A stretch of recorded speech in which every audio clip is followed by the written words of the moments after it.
नमस्कार नाथ भक्तांनो, आपले मनपूर्वक स्वागत आहे. आजचा विषय अनेक भक्तांच्या मनात असतो. कानिफनाथ महाराजांना प्रकट कसे करावे. अनेक जण म्हणतात, महाराजांनी स्वप्नात दर्शन द्यावे, माझ्यावर कृपा व्हावी, माझ्या घरातील संकट दूर व्हावे. पण खरोखरच कानिफनाथा महाराजांना प्रकट कसे करता येते? याचे उत्तर आहे हो, पण त्यासाठी श्रद्धा, सेवा, नामस्मरण आणि संयम आवश्यक आहे.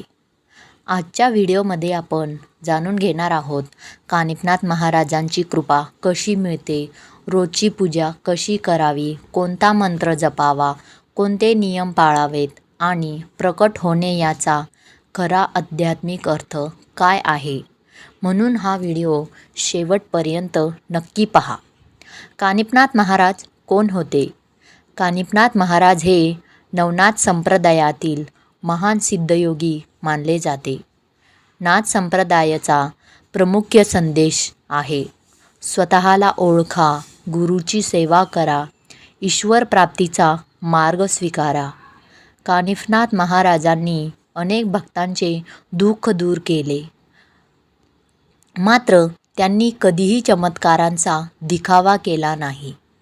त्यांनी नेहमी भक्तांना सांगितले, श्रद्धा असेल तर माझी कृपा नक्की मिळेल. प्रकट होणे म्हणजे नेमके काय? अनेकांना वाटते महाराज प्रत्यक्ष समोर येतील, पण संतांच्या शिकवणीनुसार प्रकट होणे म्हणजे मनात शांती मिळणे, योग्य मार्ग सापडणे, संकटातून बाहेर पडण्याची शक्ती मिळणे, गुरुची उपस्थिती जाणवणे, स्वप्नात किंवा ध्यानात प्रेरणा मिळणे.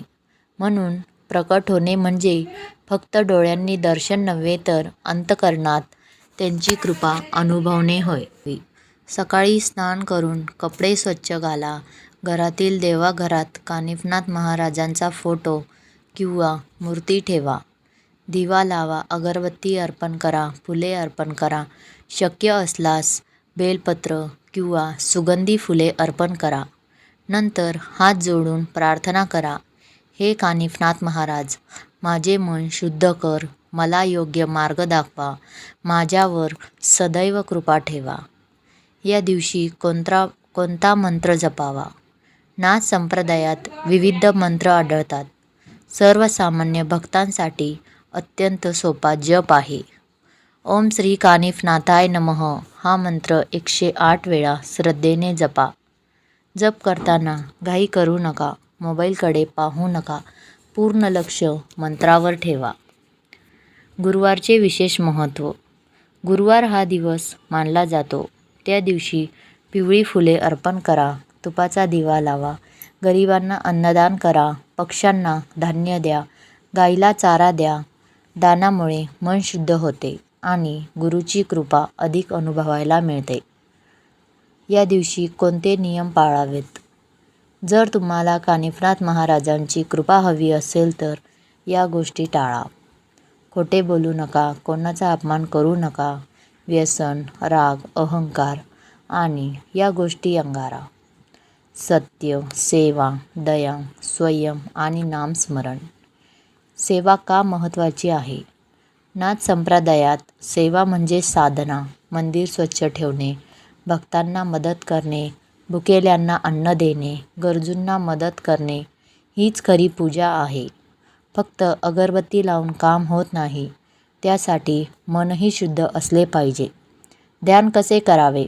दररोज 10 मिनिटे शांत बसा, डोळे बंद करा, कानिफनाथ महाराजांच्या चरणाचे स्मरण करा, हळूहळू मंत्र जपा, श्वासावर लक्ष ठेवा.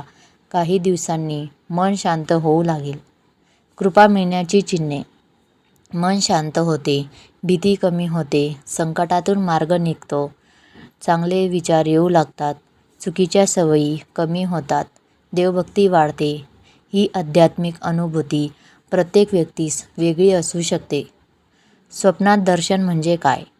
काही भक्तांना स्वप्नात गुरु दिसतात, परंतु प्रत्येक स्वप्नाला दैवी संकेत समजू नये. स्वप्नापेक्षा महत्त्वाचे आहे तुमचे आचरण. जर तुमचे जीवन चांगले होत असेल तर हीच खरी कृपा आहे. या दिवशी कोणती चूक करू नये. आजकाल सोशल मीडियावर अनेकजण म्हणतात हा उपाय करा आणि महाराज लगेच प्रकट होतील. अशा दाव्यावर आंधळा विश्वास ठेवू नका. खरी भक्ती म्हणजे नियमित साधना, संयम, गुरुसेवा आणि सदाचार. प्रेरणादायी कथा. एका भक्ताला अनेक वर्षे कोणतेही काम जमत नव्हते. तो दर गुरुवारी कानिफनाथ महाराजांच्या मंदिरात जाऊ लागला. नियमित मंत्रजप करू लागला. गरिबांना अन्नदान करू लागला.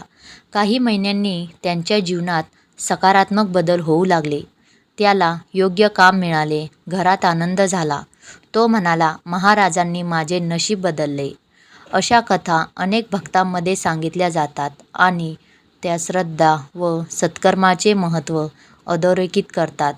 नाथभक्तांनो, कानिफनाथ महाराजांना प्रसन्न करण्यासाठी कोणत्याही जादूची युक्ती नाही. फक्त श्रद्धा, विश्वास, सेवा, नामस्मरण आणि चांगले आचरण याच मार्गाने गुरुची कृपा प्राप्त होते. दररोज मनापासून म्हणा, ओम श्री कानिफनाथाय नमः आणि आपल्या जीवनातील प्रत्येक कार्य महाराजांच्या चरणी अर्पण करा.